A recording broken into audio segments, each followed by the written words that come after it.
Welcome to The Explainer. Have you ever played a game on the absolute hardest difficulty just for the flex? Well, today we're unraveling a truly epic story of survival, strategy, and totally game-breaking mechanics. We're looking at a world that's been thrown into an apocalyptic nightmare by a mysterious labyrinth, and the one protagonist who decides to completely break the rules to survive it. Okay, let's dive into this because this isn't your typical hero's journey. No, this is a masterclass in exploiting a system that is literally designed to kill you. So here's the setup for our main guy. Humanity gets forced into this brutal survival game called the Labyrinth. Everyone has to choose a difficulty: easy, normal, hard, or solo. Now, logic dictates that picking the hardest mode makes you the strongest warrior, right? But our protagonist, Kang Tao-san, he actually chose easy mode. On paper, his stats are absolutely pathetic. Yet somehow he's the last man standing on a ruined Earth filled with these monstrous horrors. How? Because Kang didn't rely on raw innate power. Instead, he relied on hoarding over 200 game-breaking skills. He essentially turned himself into a walking glitch. To really grasp just how ridiculous Kang's build is, we have to look at the massive gap between these difficulty modes. In easy mode, you get plenty of food, safe zones, but your stats, they barely grow at all. Hard mode, on the other hand, pushes players to their absolute physical limits. We're talking stats that are literally 10 times higher than an easy mode player. So, when this arrogant hard mode survivor runs into Kang out in the ruins of Earth, he severely underestimates him. I mean, this kid thinks an easy mode player is basically just cannon fodder compared to his elite status. But that encounter exposes the massive hidden difference between raw stats and stacked skills. The hard mode kid just launches this massively buffed attack right at Kang's face. But Kang? He just casually uses a skill called complete nullification, taking absolutely zero damage. Then, Kang decides it's his turn to hit back, using a skill called Supreme Judgment, which completely bypasses all enemy defenses. Kang just lightly taps the arrogant kid on the head. That single casual tap deals an astronomical 9,604 damage. It instantly crushes the hard mode player and the literal ground beneath him. And this brilliantly illustrates exactly what kind of monster Kang has become. But honestly, putting arrogant kids in their place is absolutely nothing compared to the apocalyptic wave battle that follows.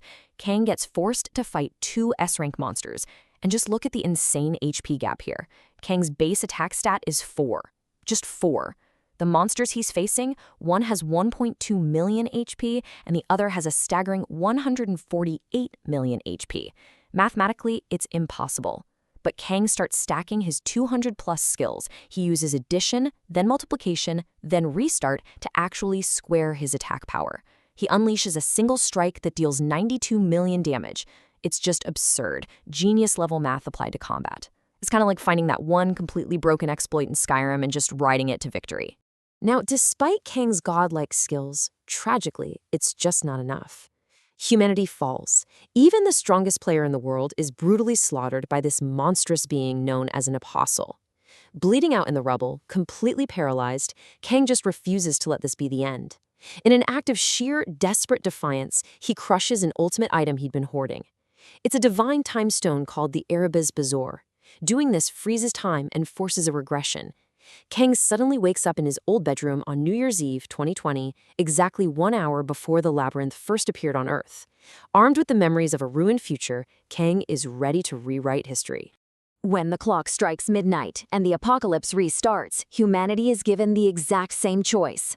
But this time around, Kang completely ignores easy mode. He ignores normal. He ignores hard. Instead, he selects solo mode. The system literally warns him. It flat out states that if he values his life, he shouldn't choose this path. Because solo mode means absolute isolation, zero allies, hostile NPCs, and a nearly 100% death rate. But Kang knows that if he actually wants to save the world, he needs the impossible, overpowered rewards that only solo mode can provide. The sheer terror of solo mode hits him immediately.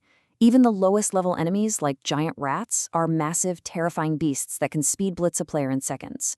And the NPCs? They are not your friendly neighborhood guides. They are hostile, hardened survivors from other destroyed worlds, like the Gatekeeper Broken Man and the Dwarf Merchant Lost King. But instead of running away in terror like literally every other solo mode player in history, Kang just calmly pulls out his rusty starter sword and starts hunting the giant rats. This completely shocks the NPCs. They have never seen anything like it. Instead of fighting fairly, Kang decides to completely hack the system's conditional rewards. This is the ultimate cheese strategy. So the crucial point is how he manipulates the game mechanics to farm hidden skills. He finds a healing zone called the Spring of Life, and he deliberately drowns himself in the water. He holds his breath until the absolute brink of death, heals himself, and then just repeats the process over and over.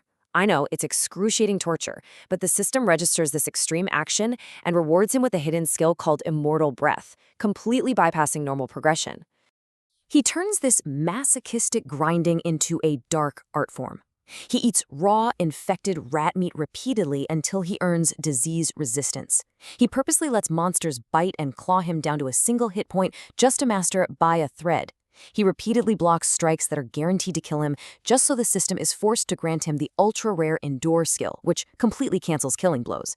He is literally forging an invincible arsenal on the very first floor by weaponizing his own pain.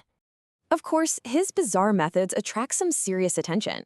Specifically from an incredibly powerful NPC, a paladin named Enzo, who happens to be searching the labyrinth for his lost goddess. To test Kang's worth, Enzo just throws a monstrous, wall-shattering punch straight at Kang's head. But thanks to all those near-death skills Kang just spent hours agonizingly grinding for, he barely deflects the blow and actually survives. Enzo is just amazed. He never expected a first-floor beginner to possess the reflexes, let alone the skills, to survive a high-level paladin strike. As a reward for earning his respect, Enzo gifts Kang a supreme, totally game-breaking skill called Weapon Arts 1 Hockey. Normally, in an RPG, if you hold the sword, you only do the sword's damage, right? But this skill merges the stats of every single piece of gear you are wearing into every physical strike. A punch, a kick, a shoulder barge, they all deal maximum damage. It's insane. In return for this god-tier ability, Kang repays Enzo by giving him the exact floor location of his missing goddess, Levine. Armed with his new skills, Kang descends deeper into the labyrinth, eventually coming face-to-face with a floor boss that really shouldn't be beatable, the former Goblin Lord, Rhaegar Era. This fight isn't just a simple stat check. It is a highly cinematic, high-speed battle of wits. The Goblin Lord is an absolute beast. He's firing off shockwaves and closing distances instantly. But Kang fights like a seasoned RPG veteran. He uses perfect counterattacks, precise dodge rolls, and total concentration. He reads the boss's movements perfectly, chipping away at its health until he claims an impossible victory. But Kang's unbreakable defense is really only half the equation, you know? He needs lethal offense. During his journey, Kang is accompanied by a ghost, the spirit of a ruined world's emperor. Recognizing Kang's terrifying drive, the ghost passes on his ultimate technique, the Sword of the Storm Severance.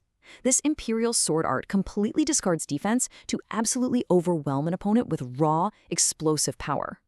Kang's arsenal is no longer just about nullifying damage. He now possesses the lethal offense needed to execute much higher-tier threats. Let's move to that and see how this builds his unstoppable momentum. And Kang needs that offense quickly, because solo mode isn't just about climbing a tower. It actually features spatial travel to other dimensions.